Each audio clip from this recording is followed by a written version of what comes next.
భర్త అనుమానం మరో ఇల్లాల్ని బలి తీసుకుంది. హైదరాబాద్లోని ఉప్పల్లో ఈ దారుణం జరిగింది. నిందితుడు తన భార్య సోదరికి ఫోన్ చేసి మరీ విషయం చెప్పాడు.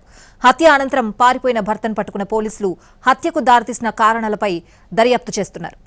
ఇక్కడ చూడండి, ఈ ఫోటోలో ఉన్న జంట పేర్లు జెసికా, సురేష్. వారిద్దరికీ 2015లో వివాహమైంది. 10 ఏళ్ల కూతురు కూడా ఉంది. ఉప్పల్లోని చిలకనగర్లో కాపురం ఉంటున్నారు. కొన్నాళ్ల క్రితం వరకు ఇద్దరూ అన్యోన్యంగానే ఉండేవారు.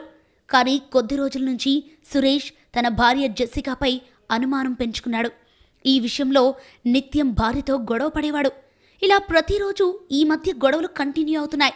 ఇలా ఉండగానే సురేష్కు తన భార్యపై ఉన్న అనుమానం పెను భూతంలా తయారైంది. దీంతో మానసిక సంఘర్షణకు లోనైన సురేష్ క్షణికావేశంలో భార్య జెసికాను కడతీర్చాలని నిర్ణయించుకున్నాడు.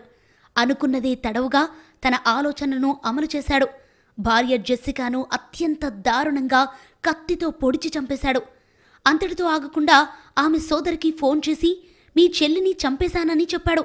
ఒక్కసారిగా హతాశురాలైన ఆమె పోలీసులకు సమాచారమిచ్చింది. పోలీసులు ఘటనా స్థలానికి చేరుకొని చూడగా జెసికా డెడ్ బాడీ రక్తపు మడుగులో పడి ఉంది.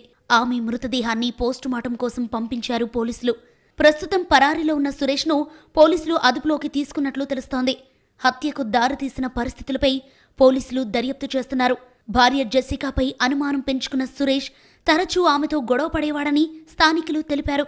ఇదే విషయమై ఇద్దరి మధ్య తీవ్ర వాగ్వాదం జరిగిందని, ఆ సమయంలోనే చంపేసుండవచ్చని చెబుతున్నారు.